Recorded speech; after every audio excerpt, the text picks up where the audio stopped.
नमस्ते class 9th matter in our surrounding chapter चल रहा है। जो भी नए बच्चे हैं पहली बार हमारा वीडियो देखते हैं तो उन्हें समझना चाहिए कि पहले बहुत सारा वीडियो अपलोड किया जा चुका है, आप उसे देख लेंगे। ऑनलाइन क्लासेस यूट्यूब के थ्रू पढ़ने का पीछे का एक बेसिक कंसेप्ट होता है कि जो भी पुराना हम लोगों ने बनाया है नोट्स, उसको पहले आप पढ़ लें before watching this video, so that you and I will connect. तो आपको दिमाग में बातें पहुंचेंगी। हर बार कहते हैं संडे को छोड़कर उसके अलावा पर डे पूरा प्रयास किया जा रहा है कि हम आपको वीडियो पर डे अपलोड करें और आप उसे देखकर maximum to maximum benefit gain करें। बिना टाइम वेस्ट किए हुए हम लोग आगे बढ़ते हैं। अभी तक आपने क्या देखा? मैटर इन आवर सराउंडिंग, हमारे आसपास में बहुत सारे ऑब्जेक्ट होते हैं। उस ऑब्जेक्ट को, हर चीज़ों को नाम दिया गया मैटर। मैटर का डेफिनेशन बनाया गया दो कीवर्ड के साथ, एक था मास और एक था वॉल्यूम। स्पेस ऑक्युपाई करना, तो जिसके पास मास है और स्पेस ऑक्युपाई करता है वो मैटर है। एयर जो कि दिखाई नहीं देता है, लिटिल बिट एक्सप्लेनेशन ढूंढता है, आपको कॉपी पर क्वेश्चंस के रूप में बनाकर आंसर लिख लेना चाहिए था, आपको बता दिया गया है, नो प्रॉब्लम। नंबर 2, आगे बढ़ते हैं। मैटर का अब हम लोग प्रॉपर्टी पढ़ना शुरू करते हैं, फिजिकल प्रॉपर्टी। ऊपर पढ़ने को पढ़ते पढ़ते पता चलता है कि हमारा जो मैटर है वो बना हुआ है किससे? पार्टिकल से, और वो भी बहुत छोटे छोटे पार्टिकल से। हमें और जानकारी बढ़ाते हैं तो उन पार्टिकल के बीच में गैप है, उन पार्टिकलों के बीच में अट्रैक्शंस हैं, वो पार्टिकल भागते रहते हैं। प्रत्येक स्टेटमेंट के लिए हम लोगों के पास काफ़ी सारे एक्सपेरिमेंट हैं, एक्टिविटी के रूप में आपके बुक में दिया हुआ है। प्रत्येक एक्टिविटी को आप अपने लैंग्वेज में छोटा छोटा लिख लेना चाहिए कि यह वाला एक्टिविटी हमें यह डिसाइड करता है कि पार्टिकल्स के बीच में अट्रैक्शंस होते हैं। ऐसा नहीं है कि केवल एक ही एक्टिविटी फिक्स है फॉर एक्सप्लेनिंग दैट स्टेटमेंट। आप अपने मन से भी कई सारा एक्टिविटी दिखा सकते हैं जो यह बात तय कर ले कि हमारे पार्टिकल्स मूव करते हैं। ठीक, स्पेस पार्टिकल के बीच में होता है, कम है, ज़्यादा है और बहुत ज़्यादा है, उस पर हमारे पास मैटर के डिफरेंट फॉर्म्स मिलते हैं, सॉलिड, लिक्विड, गैस। उसके बारे में हम लोगों ने 10 पॉइंट बना लिया, 10 पॉइंट्स बना लिया, जिसमें सबसे बेहतरीन था क्या? डेंसिटी वाला कंसेप्ट, जिस पे काफ़ी सारी बातें हुई। आप कोई भी एक बेसिस को पकड़ लें और उसके आधार पर आप डिफरेंस कर सकते हैं। आपने बेस के नाम पर शेप लिया, अब आपको याद रखना है कि शेप सॉलिड का कैसा होता है, लिक्विड का और गैस का कैसा होता है। Volume, space between the particles, density, movement, kinetic energy, compressibility, fluidity, diffusion, ये सभी बेस्ड हैं। अब इसी को देखकर आपको बताना है कि तीनों के बीच में सॉलिड लिक्विड गैस में कौन कौन से डिफरेंसेस होते हैं। बड़े आराम से आप लिख सकते हैं। बीच बीच में हमने 2 या 3 पॉइंट बताए थे कि आप अलग से करके क्वेश्चन बना सकते हैं। क्वेश्चन नंबर 1, शुगर कंटेनर में रखेंगे तो कंटेनर का शेप लेगा, लेकिन शुगर का एक दाना जिसे हम क्रिस्टल कहते हैं, वो क्रिस्टल का शेप फिक्स है, कंटेनर के शेप पे नहीं डिपेंड करता है। आसान बात, ठीक, काफ़ी अच्छा सवाल था, बना सकते हैं। आइस जो कि सॉलिड है और वाटर जो कि लिक्विड है, तो सॉलिड का डेंसिटी ज़्यादा होना चाहिए लेकिन आइस का डेंसिटी कम होता है। उसके पीछे रीज़न था कि आइस के अंदर कुछ गैप हो जाते हैं, because of that gap volume बढ़ जाता है, और according to formula definition of density, volume ज़्यादा तो डेंसिटी कम। आसान बात, सिंपल, स्पष्ट बात। और आगे बढ़ते हैं। इतना तक हम लोग कर चुके हैं। अब आगे देखिए, पढ़ते पढ़ते समझ में आ गया था कि आइस और वाटर आप समझते हैं कि इंटर कन्वर्जन है। आज हम लोग पढ़ेंगे कि क्या हमारे मैटर सॉलिड से क्या लिक्विड में बन सकते हैं, क्या लिक्विड से गैस हो सकता है, क्या इसका उल्टा पॉसिबल है? तो हाँ, पॉसिबल है। आज हम लोग का हेडिंग रहेगा इंटर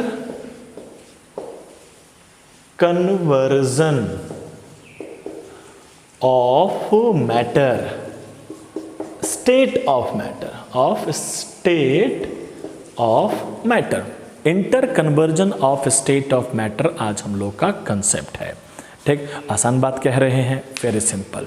नहीं समझ में आया, मीनिंग समझते हैं। क्या कहना चाहते हैं कि जो हमारा सॉलिड है क्या वो कन्वर्ट हो सकता है लिक्विड में? तो yes, it can be possible. क्या लिक्विड से गैस बन सकता है? Yes, it is also possible. ठीक, क्या इसका रिवर्स हो सकता है? एरो का ख्याल कीजिए, यस इट इज पॉसिबल। तो आखिर ये कन्वर्जन किससे ये पॉसिबल हो सकता है? रखे रखे तो नहीं होगा, कुछ होगा, कुछ काम होगा, तब जाके कुछ बदलाव होगा। तो आखिर कौन से हैं वो factor? What are the factors that can change the state of matter? तो फैक्टर में हमारे पास दो फैक्टर करके आते हैं, एक आता है टेम्परेचर और एक आता है प्रेशर। बाई इंक्रीजिंग टेम्परेचर और प्रेशर हम मैटर के स्टेट को चेंज कर सकते हैं। कई सारे एग्जाम में तो यही सवाल पूछ दिया जाता है कि किसके द्वारा आप बदल सकते हैं। अपना इजी आंसर कौन हो गया? टेम्परेचर और प्रेशर। ठीक, समझिएगा, टेम्परेचर और प्रेशर आखिर क्या करता है कि सॉलिड कन्वर्ट हो जाता है लिक्विड में या लिक्विड कन्वर्ट हो जाता है गैस में। एक बेसिक सा बात आप पढ़ के बैठे हैं कि सॉलिड के पार्टिकल्स के बीच में काफ़ी कम स्पेस होता है, लिक्विड के पार्टिकल के बीच में ज़्यादा स्पेस होता है, और गैस का तो बहुत दूर दूर बोर्ड से बाहर निकल गया। ठीक, एक और बात आप जानते हैं कि इन दोनों के बीच में अट्रैक्शंस बहुत स्ट्रांग है, इसमें कम उसमें बहुत कम। तो अब हमें अगर चार पार्टिकल से मिलकर सॉलिड बना है, उसी से बना है लिक्विड, उसी से बना है गैस, तो अगर हम इन दोनों पार्टिकल्स को थोड़ा फैला दें, ठीक, थोड़ा फैला दें, तो यही चीज़ क्या बन जाएगा? लिक्विड। अगर हम इन दोनों पार्टिकल्स थोड़ा दाब दें तो ये दोनों पार्टिकल नज़दीक आ जाएंगे, तो that converted into what? Solid. Pressure का हिंदी दाब होता है, दाबना। तो प्रेशर अगर हम बढ़ा दें, यानी क्या कर रहे हैं, पार्टिकल्स को नज़दीक ला रहे हैं, तो हमारा लिक्विड कन्वर्ट हो जाएगा सॉलिड में। ठीक, अगर हम प्रेशर कम कर दें तो अब हम दाब नहीं रहे हैं, अब हम फैलने का मौका दे रहे हैं। ठीक, तो हमारा सॉलिड क्या हो जाएगा? लिक्विड।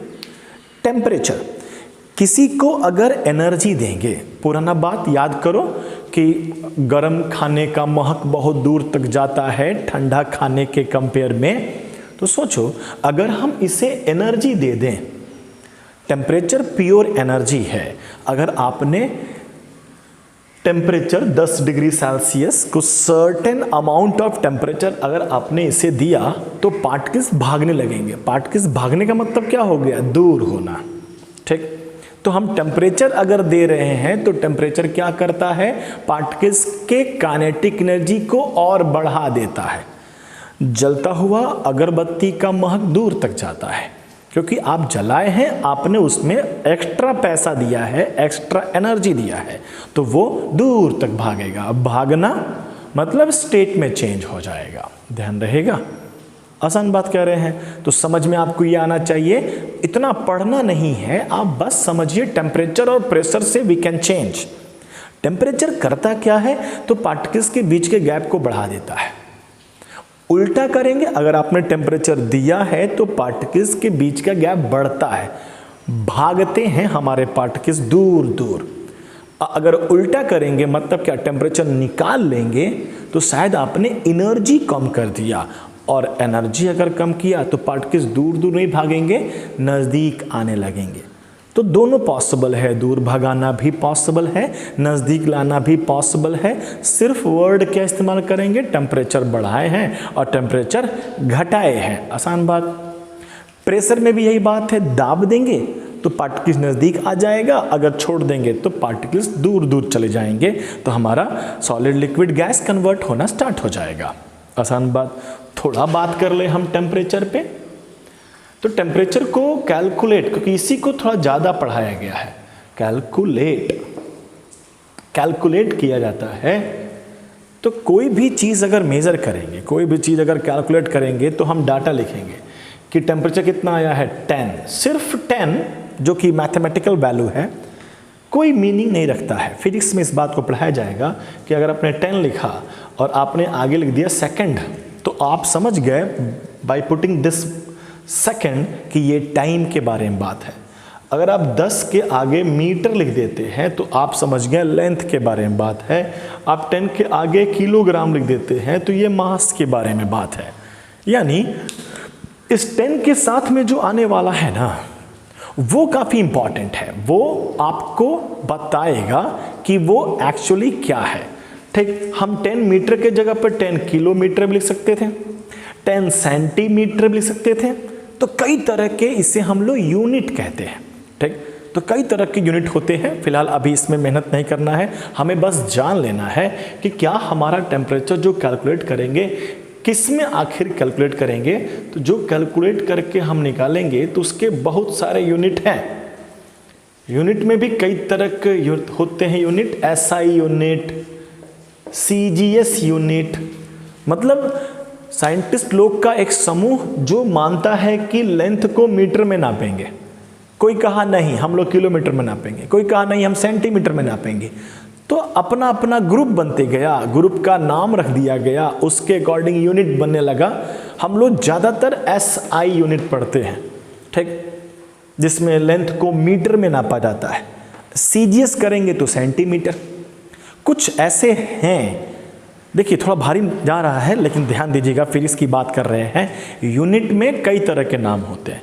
कुछ ऐसे भी यूनिट हैं जिनके बारे में सभी साइंटिस्ट का आपस में एक मत है, जैसे कि सेकंड।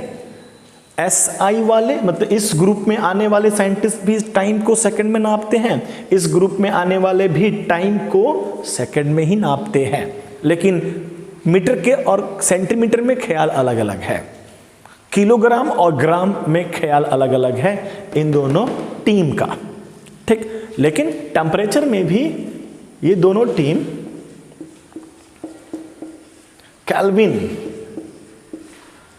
टेम्परेचर को केल्विन में मेजर किया जाता है। आसान बात कह रहे हैं, ठीक। तो केल्विन में टेम्परेचर को मेजर किया जाता है। ऐसा यूनिट ऑफ टेम्परेचर आप फटाक से कह दीजिएगा क्या, केल्विन। आसान बात है, नो प्रॉब्लम। जिस प्रकार, थोड़ा हटा देते हैं, जिस प्रकार आपसे कहा जाएगा कि 10 किलोमीटर जो है वो 10,000 मीटर के बराबर है। भारी कर दिए। 1 किलोमीटर जो है, 1 किलोमीटर और 1000 मीटर में कौन बड़ा है? कोई नहीं, दोनों बराबर हैं। ठीक, किसी ने दिमाग लगाकर दोनों के बीच में रिलेशन बना लिया होगा, राइट, किलोमीटर और मीटर में। हमारे पास भी टेम्परेचर को नापने के लिए सिर्फ केल्विन नहीं है, कोई स्केल होता है, कोई मशीन होता है जो नापता है।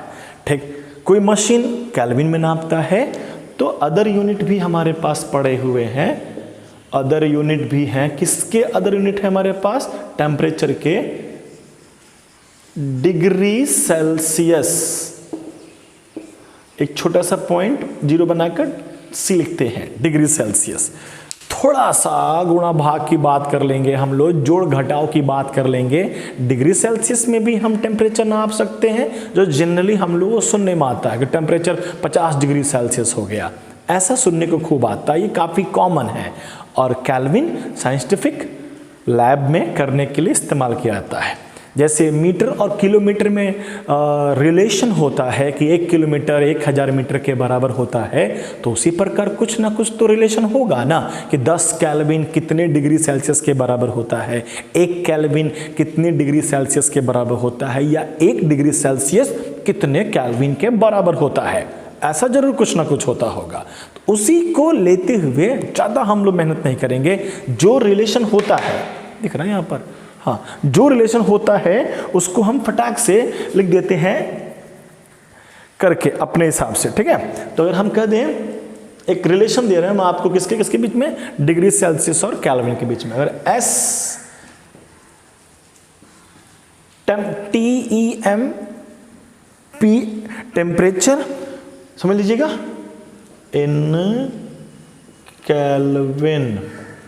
अगर x टेम्परेचर है केल्विन में, अगर हम अगर हम कह दे 10 केल्विन टेम्परेचर है, हम पता करना चाहते हैं कितना डिग्री सेल्सियस होता है। ठीक, बहुत भारी बात नहीं कर रहे हैं, तो हम करेंगे x temperature plus 273 point something होता है, तो इतना मैथ नहीं करना हम लोग को, 273 ही काम चल जाता है इन डिग्री सेल्सियस। अगर ये सिंपल सा बात आपको समझ में आ गया तो आप समझ जाएं कि 10 केल्विन को अगर डिग्री सेल्सियस में बदलना है तो हम इस 10 को 273 से जोड़ देंगे। ठीक, तो कितना हो जाएगा 283 डिग्री सेल्सियस। आसान सा मैथ। ठीक, यानी 10 kelvin is equal to 283 degree Celsius. उल्टा भी कर सकते हैं, 283 degree Celsius is equal to 10 kelvin. तो कल को एग्जाम में दिख रहा है, अगर हम बोल दें कि 1 केल्विन बराबर कितना डिग्री सेल्सियस, तो दैट x 1 हो गया। 1 में क्या ऐड कर देंगे, 273 ऐड करेंगे, it becomes what, degree Celsius, यानी 274 degree Celsius is equal to 1 kelvin. तो अब हम कितना भी केल्विन देते जाएं, 50, 60, 100, 20, 30 केल्विन देते जाएं, तो आप बना दोगे ना, डिग्री सेल्सियस में कन्वर्ट कर दोगे। काफी आसान है। हाँ, उल्टा भी दिया सकता है कि 1 डिग्री सेल्सियस कितना केल्विन के बराबर होता है, इसी को उल्टा कर देते हैं। तो अगर हम इधर से इस 273 को उधर भेज दें तो केल्विन में आने लगेगा, यानी x temperature in degree Celsius क्या होगा। तो अगर हम 1 डिग्री सेल्सियस को केल्विन में बदलना चाहते हैं तो 273 जोड़ेंगे कि 273 घटा लेंगे। 1 माइनस 273 केल्विन। नहीं समझ में आया? एक याद रखो, ज्यादा कंफ्यूजन होना है। अगर हमें केल्विन दिया है और डिग्री सेल्सियस चाहिए, 273 जोड़ देंगे, सिंपल। ठीक, आपको अब डिग्री सेल्सियस दिया हुआ है। अगर आपको डिग्री सेल्सियस दिया हुआ है, अगर देखिए आसान कर रहे हैं। अगर आपको 1 डिग्री सेल्सियस दिया हुआ है तो 273 में से 1 घटा लीजिएगा तो आ जाएगा 272 केल्विन। ठीक, अगर हम ऐसे लिख दें इसको, थोड़ा सा समझिएगा, 273 की word at that x temperature. ठीक, एकदम परेशान नहीं होना है। ठीक, थोड़ा सा इधर उधर कर दिए थे। तो अगर हम कहते हैं कि 50 केल्विन को डिग्री सेल्सियस में बदलो, तो केल्विन को डिग्री सेल्सियस में बदलना है तो 273 जोड़ेंगे, आसान बात। तो 273 जोड़ दीजिए 50 में, आंसर। अगर 50 डिग्री सेल्सियस दिया है तो 273 डिग्री सेल्सियस दिया है और केल्विन में बदलना है तो 273 में से घटा देंगे तो 273 माइनस क्या हो जाएगा, 50। आसान बात है, कोई दिक्कत नहीं है। ठीक, हम लोग पूरा एक थोड़ा क्वेश्चन आंसर भी बनाएंगे, थोड़ा क्वेश्चन आंसर बनाया जाएगा। डस्टर बहुत दूर है, तार टूट जाएगा, थोड़ा रोकते हैं। ठीक, इतना बहुत है। आप वीडियो को पॉज करके इतना लिख सकते हैं। हम आगे बढ़ते हैं। एनसीईआरटी में छोटे छोटे क्वेश्चंस बनाए गए हैं, छोटा क्वेश्चंस आप बना लीजिएगा, कन्वर्ट करके देख लीजिएगा। बहुत आसान है, ज़्यादा परेशान भी नहीं होना है। ठीक, हम बोले 100 डिग्री सेल्सियस है, उसे केल्विन में बदलना है तो आप 273 100 में से घटा लेंगे, 273 माइनस 100 कर लेंगे और क्लैरिटी मिल जाएगा। अगर हम आपको एक छोटा सा बात समझा दें, एक स्केल ले लेते हैं, ये स्केल हो गया डिग्री सेल्सियस का स्केल। स्केल मतलब होता है, जैसे मान लो यहाँ 0 डिग्री लिखा हुआ है, 1 2 3 4 5, यहाँ -1 डिग्री सेल्सियस, -2 डिग्री सेल्सियस, ऐसे करते हुए नीचे की तरफ। ठीक, एक और स्केल ले लें हम लोग, अब वो हो गया केल्विन। इसमें आपको काफ़ी क्रिस्टल क्लियर समझ में आ जाएगा। तो हमारे पास 2 स्केल हैं, केल्विन स्केल है और डिग्री सेल्सियस का स्केल है। ठीक, अब हम लोग क्या करते हैं, दोनों में रिलेशन देखते हैं। केल्विन के बारे में मोस्ट इम्पॉर्टेंट पॉइंट क्या होता है कि केल्विन में 0 केल्विन से नीचे का टेम्परेचर नहीं होता है। टेम्परेचर कम होना मतलब ठंडा होना, ठंडा होना मतलब पार्टिकल्स का जितना ज़्यादा तेज़ी से पार्टिकल भागेगा उतना ज़्यादा उसके पास एनर्जी है। ठीक, गर्म खाना एनर्जी बहुत तेज़ है, ज़्यादा है, इसलिए भाग रहा है। अगर हम ठंडा करते हैं मतलब क्या, उसका एनर्जी कम कर रहे हैं, यानी उसका टेम्परेचर कम हो रहा है, कम हो रहा है, कम हो रहा है, पार्टिकल्स का मूवमेंट कम कम कम कम कम कम कम कम, सबसे नीचे पहुंच जाए तो 0 केल्विन। केल्विन में इसके नीचे नहीं है डिफरेंस। डिग्री सेल्सियस में 0 डिग्री सेल्सियस से नीचे है, मतलब अगर हम नापें तो -1 डिग्री सेल्सियस हो सकता है, 0 से भी नीचे हो सकता है। अगर देखा जाए तो मन में एक छोटा सा पॉइंट होता है, मन में एक छोटा सा पॉइंट होता है कि 0 डिग्री, 0 मतलब तो खत्म, 0, अब उसके नीचे कुछ नहीं होना चाहिए, लेकिन डिग्री सेल्सियस में 0 के नीचे भी होता है, इसके नीचे नहीं होता है। तो ये जो 0 केल्विन है यही सही का 0 है, एब्सोल्यूट 0 टेम्परेचर, यही सही का 0 है। वो तो एक नाम के लिए 0 कर दिया गया है। जब मैचिंग करते गए तो सबसे नीचे इसका -273 डिग्री सेल्सियस, यानी 273 डिग्री माइनस में 0 केल्विन के बराबर होता है। ये दोनों बराबर हो गए। ठीक, बढ़ते बढ़ते बढ़ते हम 0 डिग्री के पास लेके आए तो यहाँ क्या आएगा, 273 केल्विन। कहीं आसान हो जाए, 0 डिग्री सेल्सियस बराबर होता है 273 केल्विन के, -273 डिग्री सेल्सियस किसके बराबर होता है, 0 से। केल्विन में हमेशा पॉजिटिव आएगा, कभी भी -10 केल्विन आप नहीं कर सकते हैं। हाँ, डिग्री सेल्सियस में आप -10 डिग्री सेल्सियस कर सकते हैं। छोटा है, ठीक, आज थोड़ा छोटा ही वीडियो बनाया जाएगा। बहुत परेशानी हुई है, रूम बदलना पड़ा है, ऊपर बारिश हो रही है तो आवाज़ हो रहा है, दूसरे रूम में सेटअप करते करते 1 घंटा सेटअप कर रहे हैं।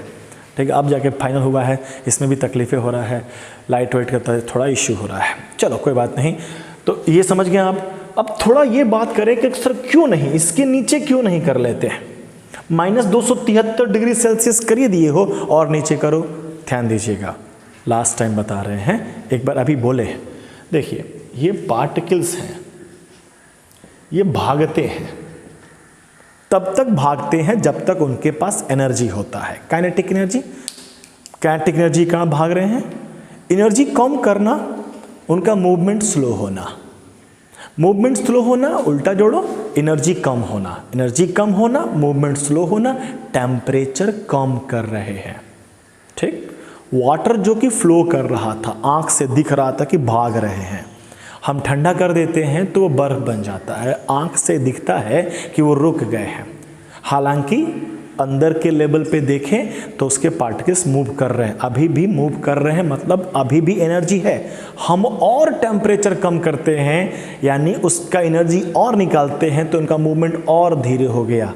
हम टेम्परेचर निकालते जाते हैं, मूवमेंट कम कम कम कम कम कम कम कम, यहाँ तक जाते जाते हमारा पार्टिकल्स मूवमेंट करना ही शायद लगभग छोड़ देता है। अब मूव ही नहीं कर रहा है, इसका मतलब क्या, उसके पास अब एनर्जी है ही नहीं। किसके पास, उस पार्टिकल के पास। तो फिर हम निकालेंगे क्या, यानी अब और ठंडा नहीं कर सकते हैं, यानी सबसे ज़्यादा ठंडा कहाँ तक पहुँच जाएगा? -273 डिग्री सेल्सियस। ठीक, तो उस टेम्परेचर को आप -273 डिग्री सेल्सियस को या 0 केल्विन को क्या कहेंगे? Absolute zero temperature. At this temperature almost no movement in particle. लगभग पार्टिकल का मूवमेंट क्या हो जाता है? Zero. No movement, zero movement. लगभग, क्योंकि हमारे पास ऐसे इक्विपमेंट नहीं है जो इस बात को चेक कर ले, तो हम लॉजिकल समझ रहे हैं। टेम्परेचर कम करते जाओ, उसका मूवमेंट, पार्टिकल का मूवमेंट स्लो होते जाएगा। एक ऐसा समय आएगा कि पार्टिकल्स मूव करना ही बंद, यानी अब उसके पास एनर्जी नहीं है कि हम निकाल सकते हैं, यानी हम उसे और ठंडा नहीं कर सकते हैं। कई सारा बात आपको इस स्केल से समझ में आना चाहिए। ठीक, आसान बात है। तो 0 में 273 जोड़ घटा लो, केल्विन में 273 घटा दीजिए तो डिग्री सेल्सियस बन जाना है। 273 में 273 घटा दीजिए तो डिग्री सेल्सियस बन जाना है। यानी केल्विन दिया है तो उसमें 273 घटाइए, आपको डिग्री सेल्सियस मिल जाएगा। ठीक, अगर आपको डिग्री सेल्सियस क्वेश्चन में दोनों में से एक दिया रहेगा, ठीक, 273 -273 डिग्री सेल्सियस दिया है, कह रहा है केल्विन में बदलो, तो इस बार घटाना नहीं है, जोड़ देना है। जोड़ने में तो कोई दिक्कत नहीं, घटाने में ख्याल करिएगा कि हमको 0 में से घटाना है 273, ध्यान रहेगा। आसान बात है, पूरा प्रैक्टिकल करेंगे। ठीक, क्वेश्चन आंसर बनाएंगे तो थोड़ा जोड़, थोड़ा घटाओ, थोड़ा घटाओ, थोड़ा जोड़, थोड़ा अजीब लगता है, लेकिन प्रैक्टिस करेंगे तो बन जाएगा। नहीं बनेगा तो बोलिएगा, कमेंट सेक्शन में लिखिएगा कि सर एनसीईआरटी में 2-4 क्वेश्चंस थे, उसको हम बनाने का पूरा ट्राई किए लेकिन बन नहीं रहा है। हम 1-2 एग्जाम्पल फिर से बता देते हैं आपको कि अगर हम कह दें कि 100 डिग्री सेल्सियस, समझ रहे हैं, 100 डिग्री सेल्सियस इसके ऊपर न मिलेगा, राइट? तो हमें केल्विन बदलना है तो सिंपल 273 इस 100 में जोड़ देंगे, 373 केल्विन। तो जैसे जैसे मान लीजिए यहाँ पे 100 आया तो 273 से उठ के यहाँ पर क्या आ जाएगा? 373, बराबर बराबर रहेंगे। ठीक, आसान बात कह रहे हैं। अगर हम 373 केल्विन दे दें और कहें कि डिग्री सेल्सियस में कन्वर्ट कीजिए, तो 373 में से 273 घटा देंगे। 273 जोड़े थे, अब घटाएंगे, जो है केल्विन इसमें से घटा लेना है। कितना आ जाएगा? 100 डिग्री सेल्सियस। तो 373 केल्विन कन्वर्ट हो जाएगा डिग्री सेल्सियस में, क्या कर कर जो दिया है उसमें से 273 घटा दीजिए। ठीक, अगर डिग्री सेल्सियस दिया है, बस दिमाग को यही समझाना है, हम कई बार से बोल रहे हैं। डिग्री सेल्सियस दिया है, 273 जोड़ दीजिए और केल्विन में रिजल्ट पाइए। अगर केल्विन दिया है, 273 घटा दीजिए। ठीक, फाइनल स्टेटमेंट, 273 घटा दीजिए और डिग्री सेल्सियस में रिजल्ट पाइए। अगर हम जो काफ़ी बच्चे मिस्टेक करते हैं, -10 डिग्री सेल्सियस, क्या करेंगे? तो हम 273 इसमें जोड़ देंगे, तो -10 में हम 273 जोड़ देंगे, कितना आ जाएगा? 263 केल्विन। ठीक, कोई दिक्कत नहीं, ध्यान से दिख रहा है, दिख रहा है। अगर हम 263 केल्विन दिए हैं और कह रहे हैं कि डिग्री सेल्सियस में कन्वर्ट करें, तो 263 में से 273 घटाएंगे। 273 में से अगर घटा लेंगे तो गलत आ जाएगा, प्लस में आ जाएगा ना। 273 में से 263 10, लेकिन 263 में से जब 273 घटाएंगे तो माइनस साइन आएगा, 10 डिग्री सेल्सियस। Final statement. ठीक, हो सकता हो कि हम शुरुआत में जब बोले हुए थोड़ा सा हबड़ा गए होंगे। ठीक, होता है, मौसम का असर पड़ता है, ब्रेन पर भी असर पड़ता है। ठीक, तो होपफुली आपने डिग्री सेल्सियस, ये काफ़ी अच्छा पॉइंट है, इसको आप नोट डाउन कर लेंगे। 1-2 सवाल भी बना लेंगे। क्या सवाल, होमवर्क, क्या सवाल बनेगा कि क्यों नहीं हम -273 या 0 केल्विन से और कम टेम्परेचर क्यों नहीं कर सकते हैं? तो उसका आंसर एक वर्ड का हो जाएगा, क्योंकि अब और पार्टिकल के पास एनर्जी है ही नहीं जिसे आप विड्रॉ कर सकते हैं, निकाल सकते हैं, और जो हमारा टेम्परेचर है और कम नहीं हो सकता है। तो -273 will be the what, last. Done, ठीक, मेहनत हो गया। ठीक, इतना होने के बाद थोड़ा और आगे बढ़ते हैं। अब हम लोग थोड़ा सा पढ़ेंगे, यही अपना इस चैप्टर का अंत की तरफ जाएगा, इफेक्ट ऑफ टेम्परेचर। प्रेशर के बारे में लास्ट में बात करेंगे, हम टेम्परेचर के बारे में बात कर लेते हैं, या हम effect of temperature and pressure दोनों एक साथ ना हम हल्का सा समझाने का पूरा प्रयास करते हैं। आइए समझने का कोशिश कीजिए।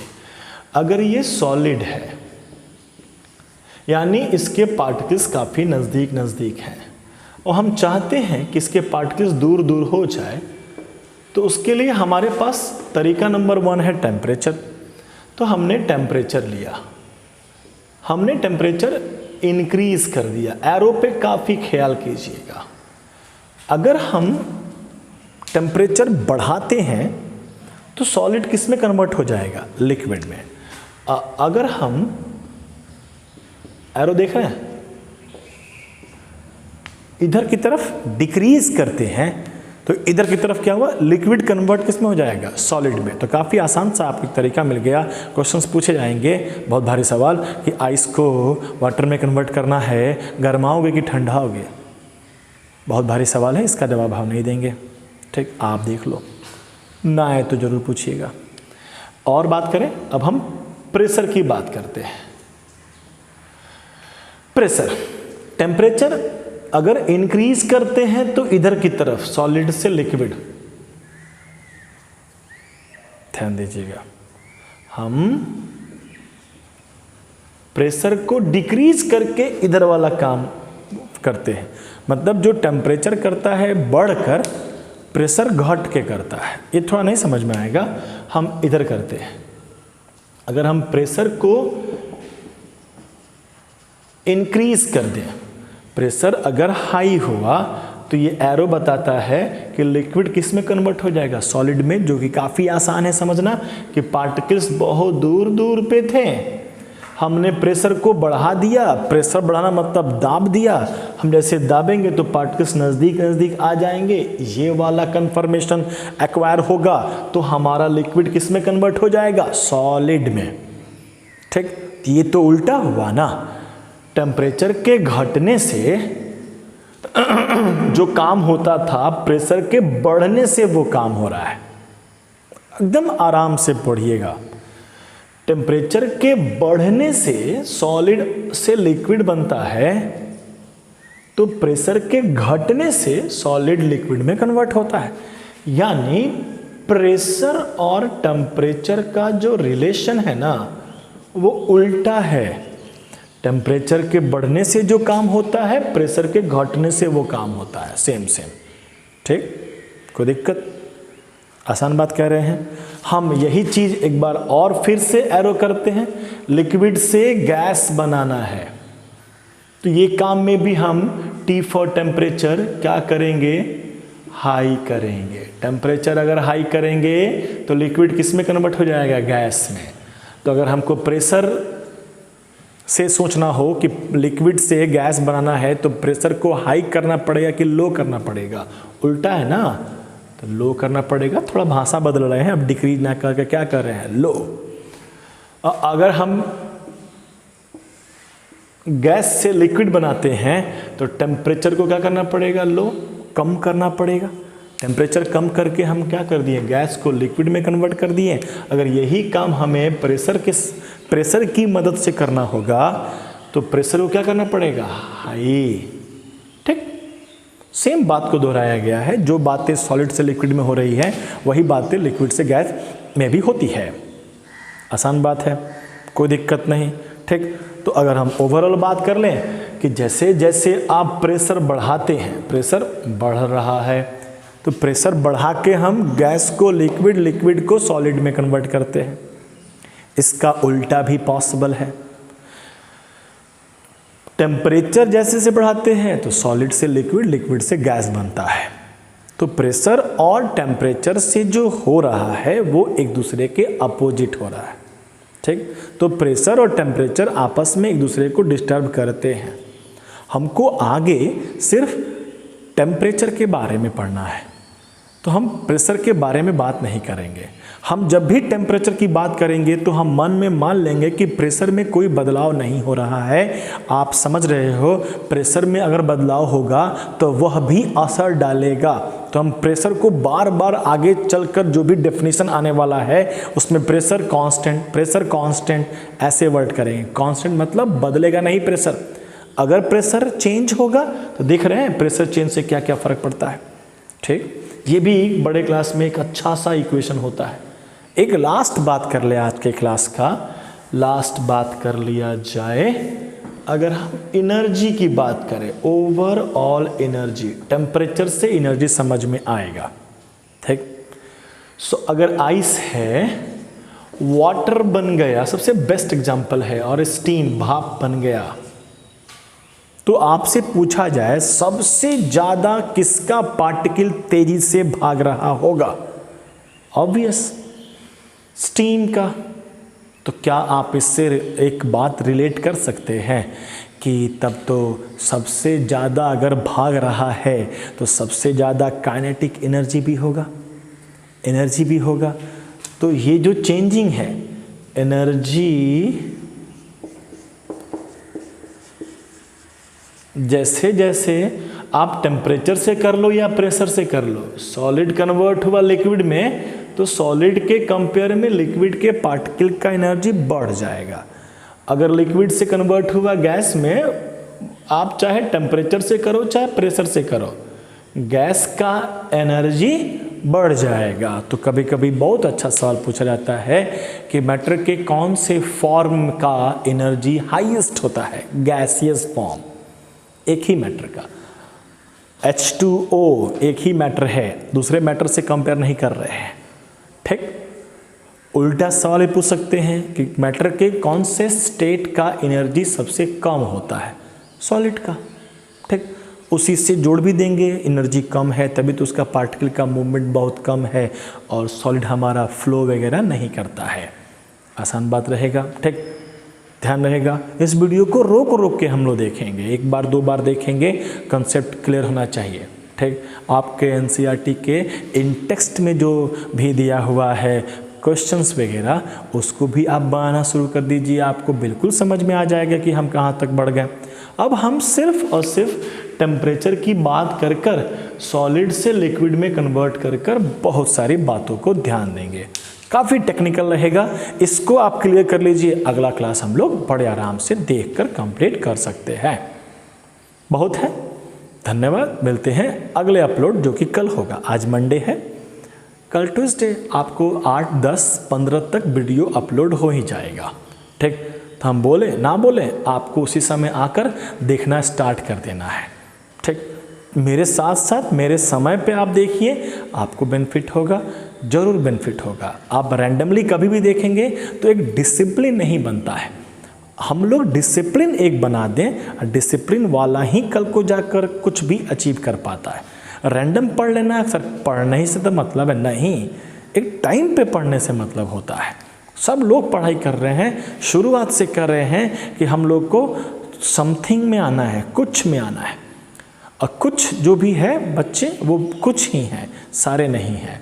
बहुत है, मिलते हैं अगले अपलोड, कल फिर मिलेंगे 8 बजे। वापस आइए, नोटबुक पहले से बंद करना चाहिए, जो कह रहे हैं वो करके कंप्लीट रहिएगा। तो कल हम लोग मिलते हैं 8 बजे, जाइए घर। धन्यवाद।